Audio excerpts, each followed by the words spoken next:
सब साथियों ने बहुत मार्मिक बात बोली आप लोगों के लिए। एक बात तो मेरे समझ में नहीं आई कि 5 लोग अंदर हुए, 6 पुतले बैठ गए हैं। अगर 1000 लोग अंदर होंगे तो पूरा मध्य प्रदेश में पुतले ही पुतले दिखेंगे। और एक बात और समझ में आई, इधर नकली मामा है, इधर असली मामा दिख रहा है, कंटे मामा दिख रहे हैं। ये जो 6 पुतले हैं, ये क्यों बिठाए गए हैं? इनका आपसे क्या रिश्ता है? इस आदिवासी समाज से इनका क्या रिश्ता है, इसके बारे में जानना जरूरी है। पहली बात तो यह है कि पूरे मध्य प्रदेश में यह पहला मौका है जब 6 गाथाएं बिठाई गई है, हमारे 6 शहीदों की गाथाएं बिठाई गई है। इस पर पहले नंबर पे शंकर शाह रघुनाथ शाह, जिन्होंने ब्राह्मणों का कानून मानने से इनकार कर दिया था। पहले ऐसा था कि राजा आदिवासी और कानून ब्राह्मणों का, मनुवादी।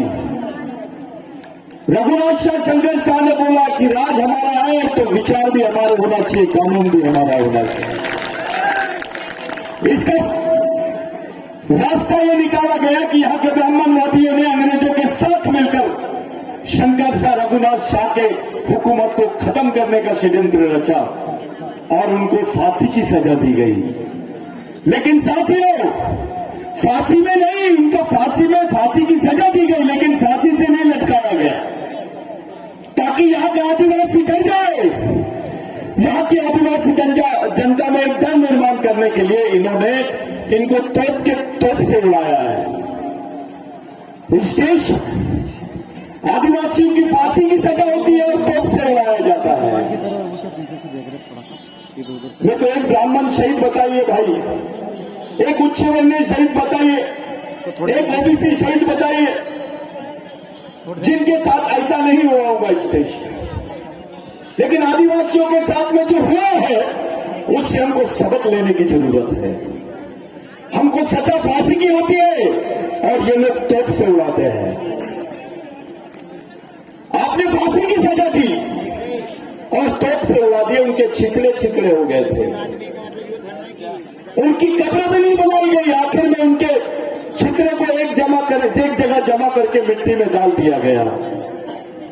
ये शंकर शाह रघुनाथ शाह है जिसने पहली बार बोला था कि अगर प्रदेश आदिवासियों का है तो विचारधारा भी यहां पर आदिवासियों की होनी चाहिए। ये शंकर शाह रघुनाथ शाह का समाज के लिए योगदान है। इन्होंने टंडा मामा के बारे में, टंडा मामा की गाथा स्थापित की।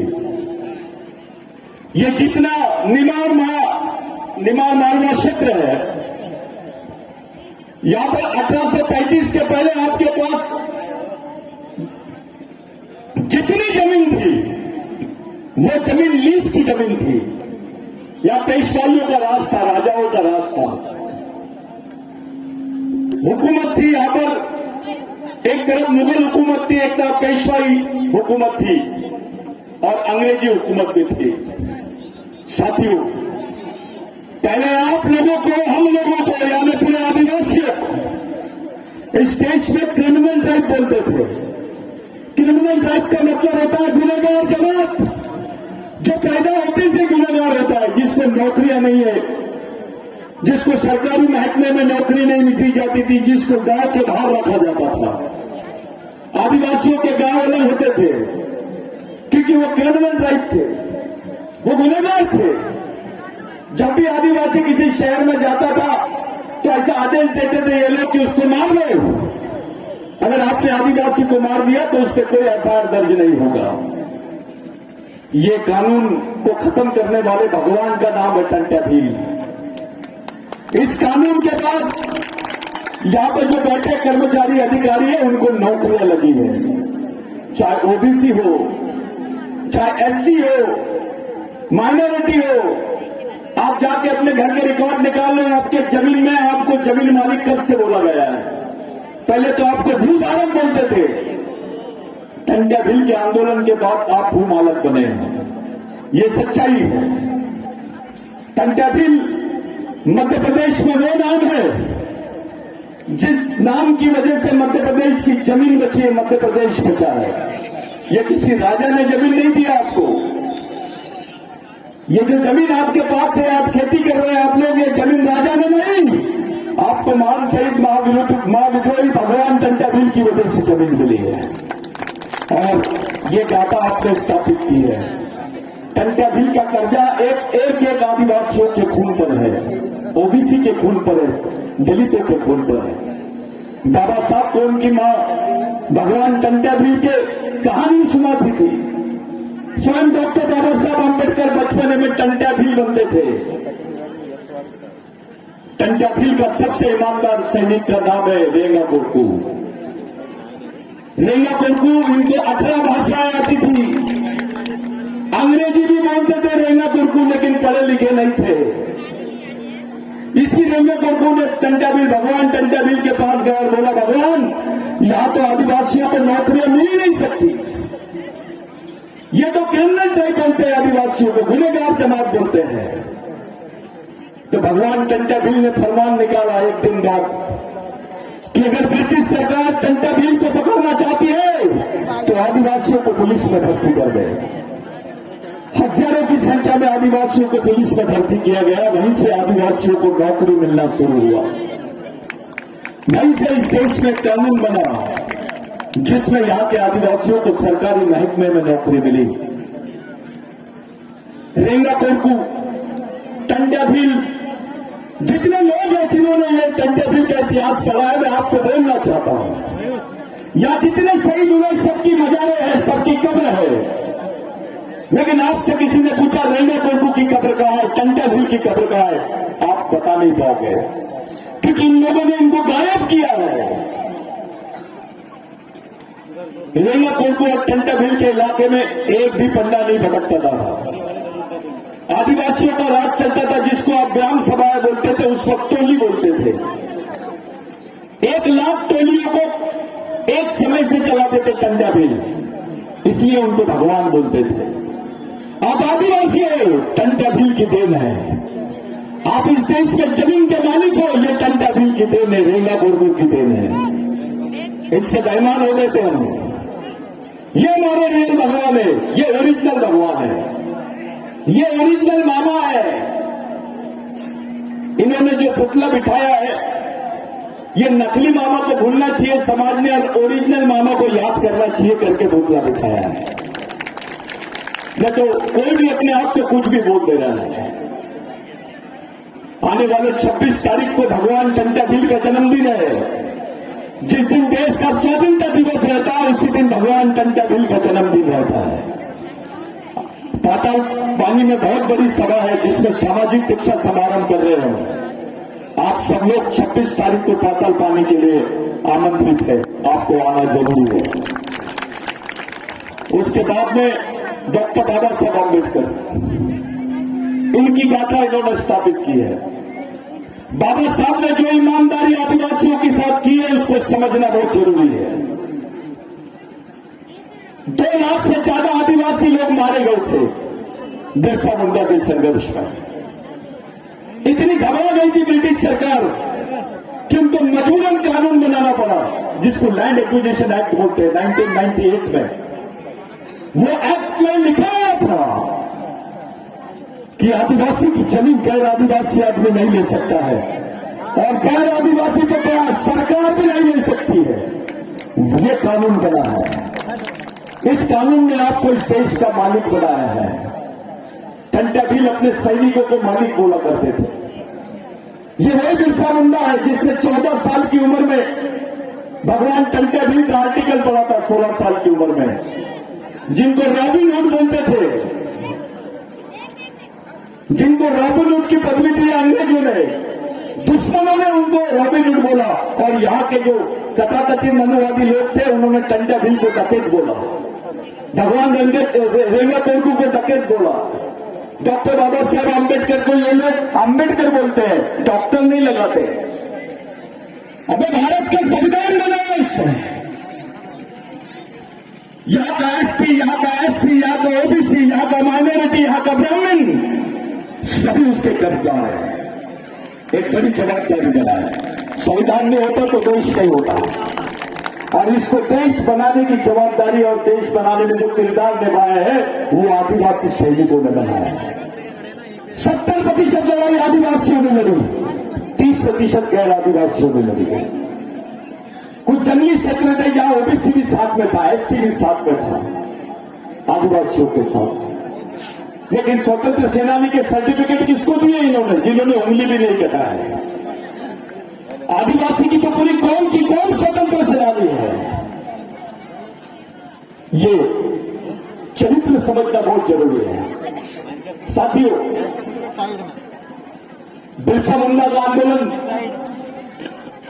इस समाज को, पूरे देश को देश बनाने का आंदोलन है, क्योंकि बिरसा मुंडा के आंदोलन से डॉक्टर बाबा साहब अम्बेडकर ने प्रेरणा लिया है। बिरसा मुंडा के आंदोलन से महात्मा गांधी ने प्रेरणा लिया है और भारत छोड़ो आंदोलन चला है। इसी आंदोलन की देन है बिरसा मुंडा की कि महात्मा गांधी जी जो एडवोकेट थे, कोट टाई पहनते थे, वो टाई कोट उतार के लंगोटी पहन के पूरे देश में घूमे। बराबर बोले उन्होंने कि अगर महात्मा गांधी इस देश के राष्ट्रपिता है तो बिरसा मुंडा तो आजा होना चाहिए, और कंटा भीम तो सबका बाप होना चाहिए। लेकिन कोई नहीं बोलेगा क्योंकि वो आदिवासी है। जिन्होंने जेल से भागे, बार बार माफीनामा लिख के दिए, उन लोगों को ये लोगों ने वीर, टाटा वीर, ये वीर, वो वीर, सब वीर बना दिए उनको। और हमको किसी की जरूरत नहीं है। ये तो बाबा साहब को गलती की है भारत रत्न देकर, क्योंकि डॉक्टर अंबेडकर को भारत रत्न दिया, उसके बाद तेंदुलकर को दे दिए। क्या मतलब हुआ? और अब तो भारत रत्न बांट रहे हैं गोली बिस्किट जैसे। तो भैया हमारे जो बाकी महापुरुष है उनको कुछ रत्न फटने की जरूरत नहीं है, क्योंकि मालिक है वो। उनको अपनी जमीन पे कौन पुरस्कृत कर सकता है? ये तो मूल मालिक है इस देश के। बिरसा मुंडा का आंदोलन ये समाज का आंदोलन था साथियों। बिरसा मुंडा ने कंटा भील का, रघुनाथ शाह, शंकर शाह, महात्मा फुले, ये जो क्रांतिकारी थे, संभाजी महाराज, ये क्रांतिकारियों की विचारधारा को आगे बढ़ाई। और यही लड़ाई आज हमारे सामने सब लोग देख रहे हैं। जितने युवा यहां बात कर रहे थे, मेरे को ऐसा लग रहा है कि आदिवासी समाज का युवा बोलना सीख गया है, और यही कारण है आदिवासी नेता पिछक रहे हैं, डर रहे हैं। उनको लग रहा है अपनी दुकानदारी खतरे में आ सकती है। ये वही आंदोलन है जिसमें बोला गया राजा का बेटा राजा नहीं और नेता का बेटा नेता नहीं। समाज के गरीब आदमी का भी बच्चा समाज का नेतृत्व करना चाहिए। जिसको ये तकलीफ हुई, मैं उनके घर में सुबह गया, उनका नाम इन्होंने रामदेव रखे। एक रामदेव और एक दवाई का धंधा करता है। ये रामदेव में जमीन आसमान का फर्क है। वो रामदेव पहले लोगों को नौकरी देने की बात करता था, अब वही लोगों के घर में जा रहा और बोल रहा है काम दो, पैसे दो। वो रामदेव में और ये रामदेव में फर्क है। ऐसे जितने कार्यकर्ताओं को प्रताड़ित करने का काम ये लोग कर रहे हैं, ये हमको याद रखना पड़ेगा। अगर ये लोग तुमको जिला बदल कर सकते हैं, ये लोग तुमको जिले से बाहर करने की रणनीति बनाते हैं, तो तुम इनको सत्ता से बाहर करने की रणनीति बनाओ तो बात है। ये ऐसा लग रहा होगा कि आदिवासी सोया है, ये भोला है। इनको लग रहा होगा अभी इनको अंबेडकर नहीं समझ रहा है, इनको महात्मा फुले नहीं समझा है, ओबीसी आदिवासी को नहीं समझ पा रहा है। ओबीसी को लग रहा है आदिवासी लड़ रहे, लड़ने दो। दलितों को लग रहा है आदिवासी लड़ रहे, लड़ने दो। मुसलमान क्रिश्चियन को लग रहा है आदिवासी लड़ रहे, लड़ने दो। अरे भाई तुम भी वेटिंग लिस्ट में है, तुम प्रतीक्षा सूची में है। पहले आदिवासी मरेगा, फिर एससी मरेगा, फिर ओबीसी मरेगा, फिर मुस्लिम मरेगा, क्रिश्चियन मरेगा। ये तैयारी है। ये लोगों ने तो पूंजीपतियों को बेच दिया है। गरीब ब्राह्मण भी अभी बार के सामने, बीयर बार के सामने चौकीदारी कर रहा है। सच्चाई है कि नहीं? मैं दो बातें बताना चाहता हूं आपको। एक षड्यंत्र किए इन लोगों ने हमारे साथ।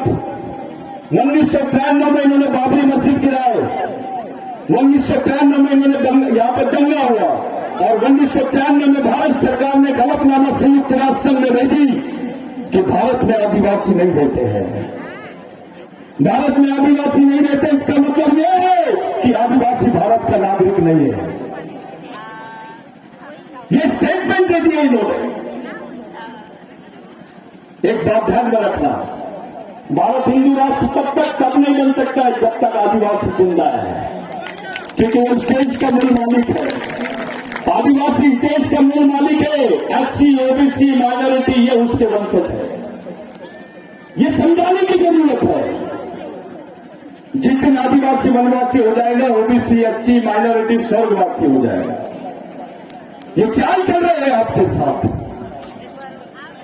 भारत में आदिवासी नहीं है।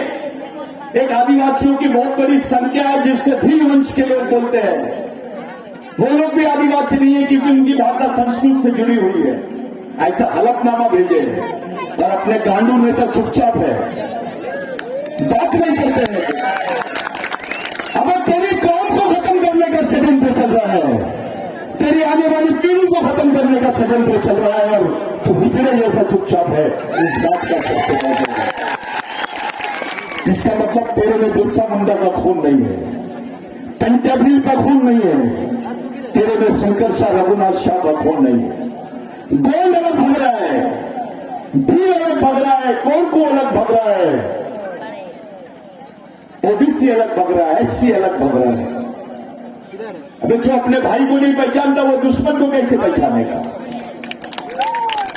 और जो अपने भाई को नहीं पहचानता वो दुश्मन को पहचान नहीं सकता। ऐसे लोगों को भगवान टंट्याभील ने गांडू बोला है। ये जातिवाद, ये व्यक्तिवाद, ये पार्टीवाद छोड़, समाज को एक जगह कैसे लाओगे इस बारे में सोचो। ये समाज देश का एक जगह कैसे आएगा? ओबीसी कैसे आएगा एक जगह? एससी कैसे आएगा? ये गरीब ब्राह्मण भग रहा है आज, वो भी तुम्हारी लड़ाई का हिस्सा बन सकता है अगर उसको समझ में आ गया तो। मेरे भाइयों, ये हमारे साथ ही हो रहा है। आपने अभी बोले कि भैया वहां पर जो कांड हुआ था, महिलाओं के साथ बलात्कार हुआ, उसकी लाशें गला दी। 13-13 साल की बच्चियों को नक्सलवादी घोषित कर रहे हैं। जिस लड़की का पीरियड नहीं आता है, उसको मासिक उसकी प्रक्रिया नहीं होती, ऐसे बच्चियों को ये लोग नक्सलवादी बोल के मार रहे हैं।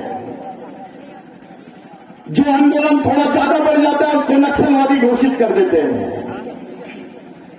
आदिवासी ने कुछ किया तो नक्सलवादी, मुसलमान ने कुछ किया तो आतंकवादी।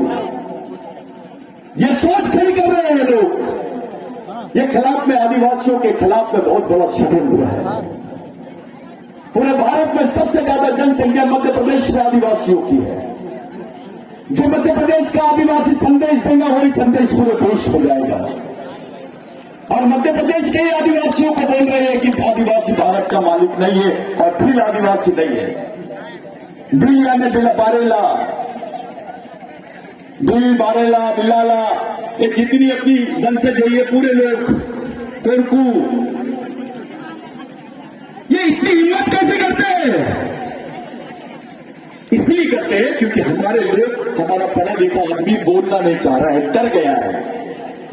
अपना अधिकारी डरता है कि मेरी ट्रांसफर हो जाएगी, मेरा सीआर खराब कर देंगे। अपना मंत्री डरता है कि दूसरी बार टिकट नहीं देंगे। अब पार्टी बनेगी समाज, तू समाज के भरोसे चुन के आ रहा है या पार्टी के भरोसे? समाज को। अगर आदिवासी नहीं होता तो अधिकारी नहीं होता, कर्मचारी नहीं होता, विधायक नहीं होता, मंत्री नहीं होता। ये जो वास्तविकता है इसको खड़ी करने के लिए काम करो। इनका पुतला लगाना बड़ी बात नहीं है, इनके विचारों को लेकर एक मिशन चलाना बड़ी बात है। वो मिशन चलाने की बात करो। अरे तुम एक जगह नहीं आओगे तो लड़ोगे कैसे यार? थोड़ा चींटियों से सीखो, थोड़ा जानवरों से भी सीखो। वो एक जगह आते हैं। मुख्यमंत्री जी को लगता है आदिवासी तो एक जगह आ गए, इनको थोड़ा बोल दो, बांट दो, दारू दे दो, इनके नेताओं को खरीद फरोख्त कर लो, काम बन जाएगा। ये जो लाइन है इसको चुपचाप कर दो, ये खामोश रखो, इस बात को समाज में खत्म कर दो। इनको बता दो कि जो आदिवासियों का निर्णय होगा वो सामाजिक निर्णय होगा, कोई राजनीतिक निर्णय नहीं होगा। आदिवासी समाज तय करेगा मध्य प्रदेश में किसकी सरकार चलेगी। ये समझाने का समय आ गया है। और ये एक संदेश मैं देके जा रहा हूं आपको कि ये जो समाज है नेताओं के विचारों पे नहीं चलेगा, ये नेताओं के विचारों से भी नहीं बचेगा। अगर इसको बचाना है तो ये शहीदों के विचारों को ही लेके चलना पड़ेगा आपको, दूसरा रास्ता नहीं है आपके पास में, कोई रास्ता नहीं है।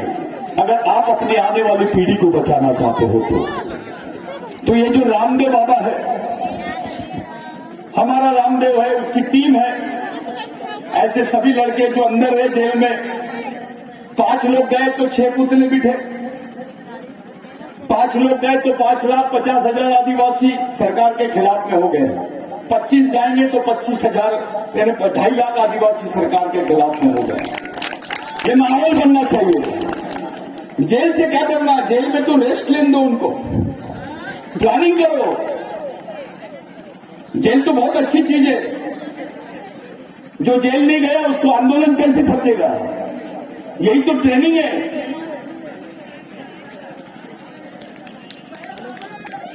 कान के पास से गोली भी जाना चाहिए, कान के पास से गोली भी जाना चाहिए, आवाज का तुमको अंदाजा आ जाना चाहिए। नहीं तो पता है कि भैया कुछ नहीं किया, मैं तो ऐसा हूं, तो मैं राष्ट्रीय अध्यक्ष में अंतर्राष्ट्रीय अध्यक्ष से क्या कर लेंगे वे।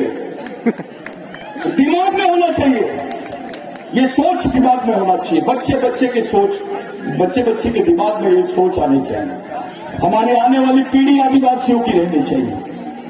इतनी बड़ी संख्या में तुम लोगों ने सवाल लिए, आने वाले समय में तुमको तकलीफ भी हो सकती है, लेकिन एक बात ध्यान में रखना, जैसी जैसी तुमको तकलीफ होगी वैसी वैसी गवर्नमेंट को भी तकलीफ होगी, व्यवस्था को भी तकलीफ होगी। और किसी को लगता होगा कि आदिवासी ऐसी है आंडू पांडू, तो एक बात ध्यान में रखो, एक बिरसा मुंडा था तो सबको हला के रख दिया, अब हजारों की संख्या में टंटा बन जाएंगे, बिरसा बन जाएंगे, रेना उर्दू बन जाएंगे, तो क्या होगा गवर्नमेंट का, थोड़ा सोचो। किसकी औलाद है हम, किसका खून है हमारे में, इस समाज को बचाएंगे कैसे, इस बारे में सोचना शुरू करो। मेरे भाइयों, ये समाज नाम की चीज जो है यही तुम्हारा आखिरी रास्ता है।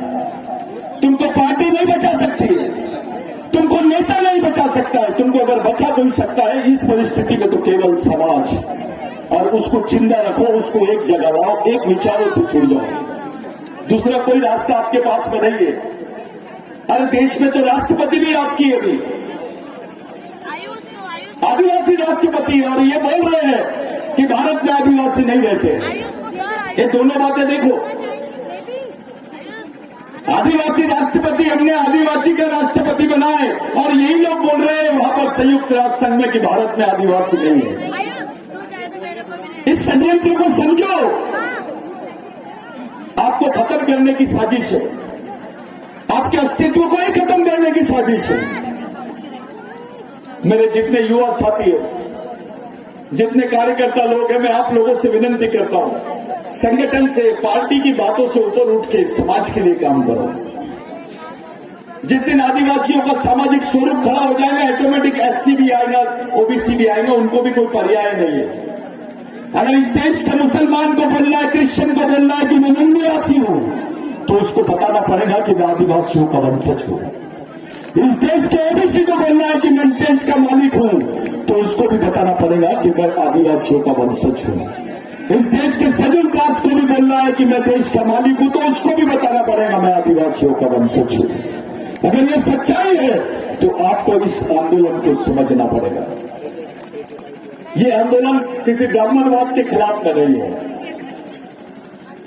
ये आंदोलन किसी पार्टी के या जातिवाद के किसी संगठन के खिलाफ में नहीं है, ये उन विचारों के खिलाफ में है जो इस देश की मूल मालकियत को नकारता है।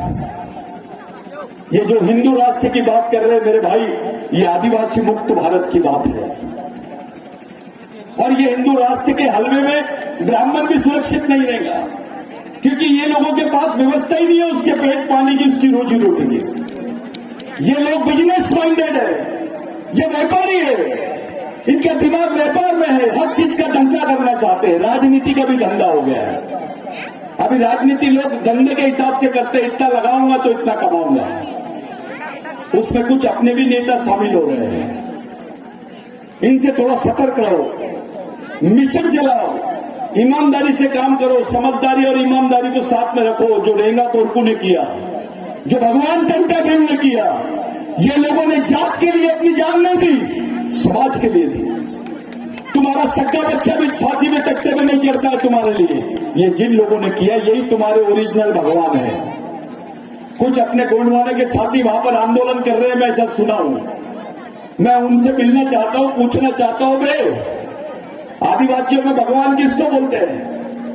हम उन्हीं लोगों को भगवान बोलते हैं जो हमारे पूर्वज मर गए, उन्हीं को अपना पेन मानते हैं, उसी को अपना पेन मानते हैं। अपन वहीं पे हम लोग अपना पेन खाना बनाते हैं।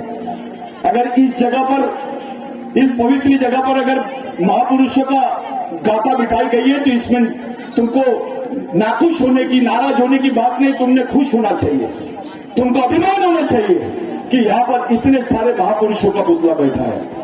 मैं एक बात बोलना चाहता हूं, इस क्षेत्र को, उस जगह को क्रांति स्थल नाम दो, मूलवासी क्रांति स्थल उसका नाम रखो, क्योंकि एक आदमी का पुतला नहीं है, आपने बहुत बड़े बड़े लोगों का पुतला बिठा दिया जो भगवान से बड़े हैं।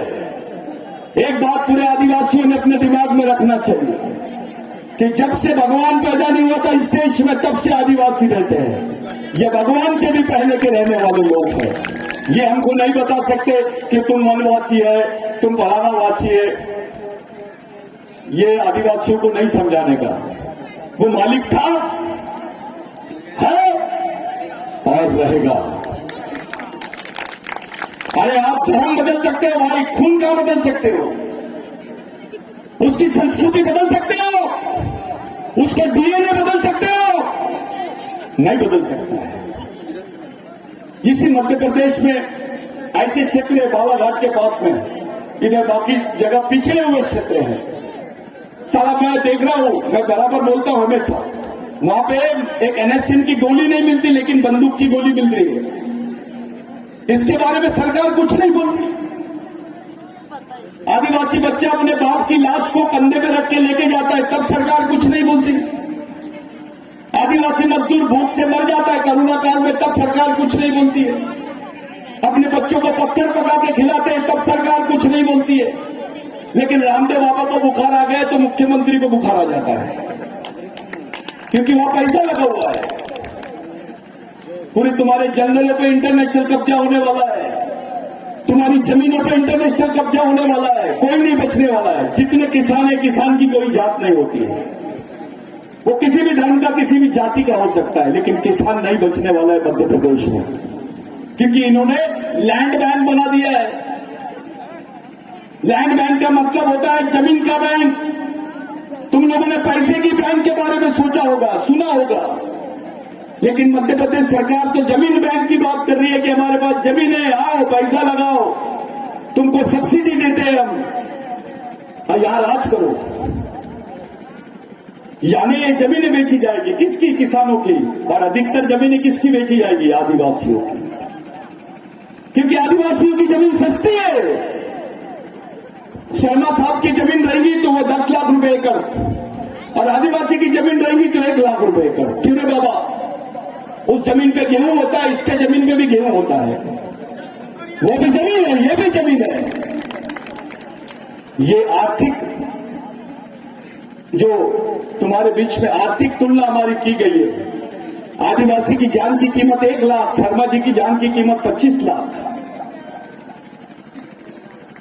25,000 लोग गए होंगे हमारे करनी भाई लोग, तो उनको सुन लेंगे। यहां पर इतनी बड़ी संख्या में लोग रहेंगे, लाखों लोग रहेंगे, उनको नहीं सुनेंगे। इनकी नीति है, ये आरक्षण विरोधी सरकार है, ये संविधान विरोधी सरकार है, ये आदिवासी ओबीसी विरोधी सरकार है।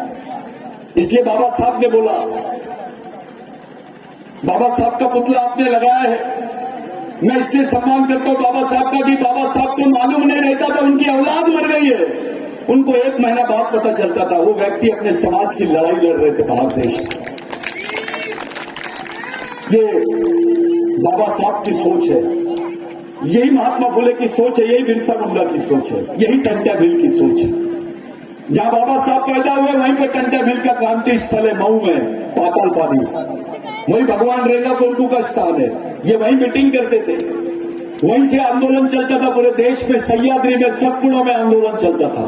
पहले देश के नाम से नहीं जानते थे, पहाड़ों के नाम से जानते थे। ये आपको समझना चाहिए। अरे देश तो अभी पैदा हुआ है, अभी ना देश नाम की चीज तो अभी आई जब संविधान बना है। इसके पहले क्या था? जब देश नहीं था, जब यहाँ आर्य नहीं थे, जब भगवान नहीं थे, तब आदिवासी थे इस देश के मूल मालिक। तब से हम लोग रहते हैं।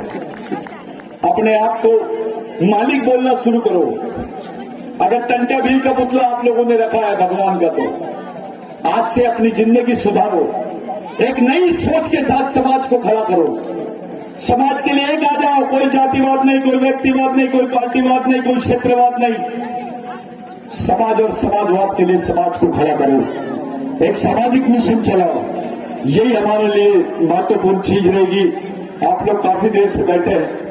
मैं जानता हूं कि आप लोग तकलीफ में हैं, लेकिन आपका मैं धन्यवाद देना चाहता हूं। ये जितने लोगों ने ये आयोजन किया है उनका बहुत बहुत धन्यवाद देना चाहता हूं कि बहुत अच्छी आम सभा ली है आपने। ये सभा समाज को एक नया रास्ता दिखाएगी। यहां से हर एक आदमी एक नया संदेश लेके जाओ कि हम समाज में जीना कैसे है, समाज के लिए जीना कैसे है। आपको समाज में जीना नहीं है, समाज के लिए जीना है, समाज के लिए कुछ करना है। ये पार्टी नाम को चीजों के लिए काम मत करो, नेता नाम की चीज के लिए काम मत करो, समाज नाम की चीज के लिए काम करो। कितने बड़े दीवाने थे, तुम्हारी कौम के लिए हंसते हंसते फांसी का तख्ता चढ़ा दिया। भगवान टंट्या भील को बोले तुम किसको मिलना चाहते हो फांसी के पहले? तुम्हारी बहन आई है, तुम्हारे घर के लोग आए। टंट्या भील ने बोला मैं अपने समाज को मिलना चाहता हूं, क्योंकि मैं अपने समाज को अपना भगवान मानता हूं, मैं इनके लिए जी रहा हूं। वही बात बिरसा मुंडा के साथ हुई। उन्होंने तो किसी से मिलने से इनकार कर दिया था। बोले मैं सिर्फ उन लड़कों से, उन युवाओं को मिलना चाहता हूं जिन्होंने मेरे ऊपर विश्वास किया, जो मेरा उलगुलान आगे बढ़ाएंगे। क्योंकि मैं खून के रिश्तों पे भरोसा नहीं करता हूं, मैं विचारों के रिश्ते पे भरोसा करता हूं। अरे आदमी एक औलाद पैदा कर लेता है, छोटी बात है, लेकिन विचारों से आदमी तो हजारों लाखों लोगों को पैदा कर लेता है। उस आंदोलन की बात बिरसा मुंडा ने किया। बिरसा मुंडा ने बोला हम आर्थिक रूप से गरीब रहेंगे चलेगा, लेकिन विचारों से गरीब नहीं रहना चाहिए। जो आदमी विचारों से गरीब रहता है वो गुलाम पैदा होता है और गुलामी मर जाता है। आपको गुलामी से निकलना है, कैरियराइज करो, प्रशिक्षण लो, शिविर चलाओ, मूवमेंट चलाओ, मिशन के साथ में खड़े रहो। आप संगठन कौन से 50 बनाओ ना पाइली के, कोई फर्क नहीं पड़ता उससे, क्योंकि ये लोग संगठन से नहीं डरेंगे भाई, ये तुम्हारी सोच से डरेंगे। इनको डराना, इनको जीतना है तो पहले विचारों से जीतो, विचारों से जीतो, तब जाके तुम सामाजिक लड़ाई को अंजाम दे सकते हो। आज के मौके पर मेरा भी बोलना ज्यादा वाजिब नहीं है। मैं ठाकुर दादा, जितने लोग हैं, बाकी यादव दादा, सीमा दाई, वो हमारे राजस्थान से आई ताई, हमारी बाकी जितने साथी है जयेश के, ये सब लोगों से मैं विनती करता हूं, हाथ जोड़ के विनती करता हूं, अकेले में सोचो, आपके पास कोई दूसरा ऑप्शन नहीं है मिशन चलाने के सिवा। कुछ भी करो, चलाना पड़ेगा तुमको, तुम्हारे पास आखिरी रास्ता है और वो मिशन इन्हीं के विचारों से चलाना पड़ेगा। दूसरा कोई विचार नहीं है तुम्हारे पास। किसी राजा ने तुमको कुछ नहीं दिया, जो कुछ दिया है इन लोगों ने दिया है। यही वास्तविक भगवान है। इनके साथ में रहो, इनके विचारों से चलो। बहुत बड़ा काम किया आपने, ये पुतले यहां पर बिठा दिए हैं। जिन लड़कों ने और जिन उनके साथियों ने मेहनत की, जोरदार तालियां होना चाहिए, वो देता है अपने, उन लोगों ने काम किया। ये बड़ा काम है, मैं सैल्यूट करता हूं तुमको। और जितने भी कार्यकर्ता है, युवा है, लग जाओ काम से, किसी से पूछने की जरूरत नहीं। समाज के लिए काम करने के लिए तुमको किसी की जरूरत नहीं है परमिशन की। समाज तुम्हारा है, दुख तुम्हारा है, शोषण तुम्हारा हो रहा है, तो लड़ाई भी अपनी होनी चाहिए। लड़ाई अपनी है तो मिशन भी अपना होना चाहिए, मिशन अपना है तो उसके लिए कुर्बानी भी अपनी होनी चाहिए। जो ओबीसी भाई है, जो बाकी दूसरे भाई है, उनको भी समझाओ ये रास्ता है रे भाई, यही रास्ते के सिवा कोई दूसरा रास्ता नहीं है। आप पूंजीवाद के खिलाफ तभी लड़ सकते हो जब आपको दुश्मन दिखाई देगा। आप जातिवाद के खिलाफ में तभी लड़ सकते हो जब आपको दुश्मन दिखाई देगा। आप यहां पर जो साम्राज्यवाद है उसके खिलाफ में तभी लड़ सकते हो जब आपको दुश्मन दिखाई देगा। जब आपको दुश्मन दिखेगा ही नहीं, कैसे लड़ोगे? और उससे बड़ी दुख की बात है, तुमको तो अपना भाई भी दिखाई नहीं देता है। ये बहुत गंभीर बात है। आज के दिन कुछ ले जाने लायक है आपके पास तो इनकी प्रेरणा है, इनकी याद है। अपने बाप को देखो, अपने बच्चों को देखो, कौन तुम्हारे लिए इतनी बड़ी कुर्बानी दिया है इनके अलावा? तो आपको आखिरी में एक ही आंसर मिलेगा, सिर्फ इन्होंने ही दिए हैं, किसी ने नहीं दिया। इनका सम्मान है, ये शहीदों का सम्मान है। इसका किसी नेतागिरी और बाकी सब चीजों से कोई लेना देना नहीं है। आप लोग समाज के लिए ईमानदारी से और समझदारी से काम करो, यही मेरी आपसे अपील है। आने वाले 26 तारीख को भगवान टंट्या भील के जन्मदिन के दिन 26 जनवरी को हम लोग पाताल पानी में बहुत बड़ा सामाजिक सांस्कृतिक दीक्षा कार्यक्रम ले रहे हैं। उस कार्यक्रम में आपको किसी की जरूरत नहीं है, कोई पॉम्पलेट के नहीं, लग जाइए काम से। आपको पाताल पानी जाना है, कम से कम 2, 4, 5 लाख आदिवासी वहां दिखाई देना चाहिए। देश में नहीं, विश्व में मैसेज जाना चाहिए कि टंट्या भील कौन है। आज हम लोग मध्य प्रदेश, छत्तीसगढ़, झारखंड तक के टंट्या भील को पहुंचाए हैं, नॉर्थ ईस्ट तक के पहुंचाए हैं। हमारी इच्छा है कि रेगा कोरकू को, टंट्या भील को, बिरसा मुंडा को, शंकर शाह, रघुनाथ शाह को, अफ्रीका को भी आदिवासी पहचानना चाहिए, पाकिस्तान का भी आदिवासी पहचानना चाहिए, अमेरिका का भी आदिवासी पहचानना चाहिए। क्योंकि अभी तुमको अंतर्राष्ट्रीय साउंड की जरूरत है। अब अंतर्राष्ट्रीय संविधान बन रहा है और इन लोगों ने तुम्हारे खिलाफ में चाल चल दी है कि भारत में आदिवासी नहीं है, तो वो अंतर्राष्ट्रीय संविधान में तुम्हारा उल्लेख रहेगा कि नहीं? अगर नहीं रहेगा तो तुम्हारी हालत क्या हो जाएगी, थोड़ा सोचो। मेरे भाइयों, हाथ जोड़ के विनती है, इस मुद्दे पर बात करो, इसी मुद्दे को समझो, इस षड्यंत्र को समझो, अपने पीढ़ी को समझाओ, अपना दोस्त कौन है, दुश्मन कौन है वो समझो और काम करो। यही आखिरी रास्ता है अपने पास में, और यही आदरांजलि है इन महापुरुषों को। मैं बिरसा ब्रिगेड का एक कार्यकर्ता हूं। बिरसा ब्रिगेड मेरी नहीं है, ये जो विचारधारा पूरे देश में हम लोग फैला रही है मेरी नहीं है, ये इन्हीं की है, इन्हीं महान आत्माओं की विचारधारा है। कोई जातिवाद करने का नहीं, ये भील है, बिलाला है, बारेला है, ये फालतू बातें निकालो, ये गांडूगिरी की सोच छोड़ो, मत बनो। आदिवासी यानी आदिवासी, तुम्हारी संस्कृति एक, तुम्हारा समाज एक, तुम्हारा खून एक, तुम्हारा डीएनए एक, तो तुम्हारी लड़ाई भी एक होनी चाहिए और मिशन भी एक होना चाहिए। यही रास्ता बताया भगवान टंट्या भील ने, भगवान रेगा कोरकू ने, भगवान बिरसा मुंडा ने, भगवान डॉक्टर बाबा साहब अम्बेडकर ने। बाबा साहब का झुकाव आदिवासियों की तरफ था। बुद्ध धर्म लेने के पहले बाबा साहब आदि धर्म ले रहे थे। उनको समझ में आ गया था कि आदिवासी इस देश के मूल मालिक है, इसलिए 5वीं 6वीं अनुसूची रखे। जो कायदा कानून जो बनाया गया था बिरसा मुंडा के समय पे, उस कानून को वैसे के वैसे भारत के संविधान में डॉक्टर बाबा साहब अम्बेडकर ने रखा। क्योंकि बाबा साहब को ये मालूम था कि मेरे को संविधान बनाने का मौका किसके आंदोलन की वजह से मिला है, बिरसा मुंडा के आंदोलन की वजह से मिला। साथियों, बहुत बड़ा आयोजन आप लोगों ने किया है, बहुत अच्छे अच्छे लोग बैठे हैं यहाँ, बहुत बुद्धिजीवी लोग बैठे हैं, ओबीसी समाज के, एससी के, एसटी के, अन्य हमारे ब्राह्मण भाई भी है। मैं आप लोगों से विनती करता हूं, सही रास्ता चुनो। और खास करके आदिवासी समाज के लोगों से बोलना चाहता हूं, अगर आप मिशन नहीं चलाओगे तो मारे जाओगे। संगठन से डरती नहीं है गवर्नमेंट, और जो तुम्हारा दुश्मन है, तुम्हारे 2000 संगठन भी एक जगह बैठ जाएंगे तो डरेंगे नहीं। तुम्हारी मिशनरी सोच बन जाएंगी ना, तो तुम्हारे 10 लोगों से ये लोग डरेंगे। वो ताकत पैदा करो, विचारों की ताकत पैदा करो, विचारों का मिशन शुरू करो। आदमी के नाम से नहीं पहचानना चाहिए, ऐसे कई सतीश परिणाम आएंगे और मर जाएंगे। आदमी कौन है? मिशन में आदमी बूढ़ा भी नहीं होता और मरता भी नहीं है। मिशन में एक ही चीज नहीं मरती है, उसका कारण है, उसकी वजह से ही आदमी नहीं मरता है, वो है विचारधारा।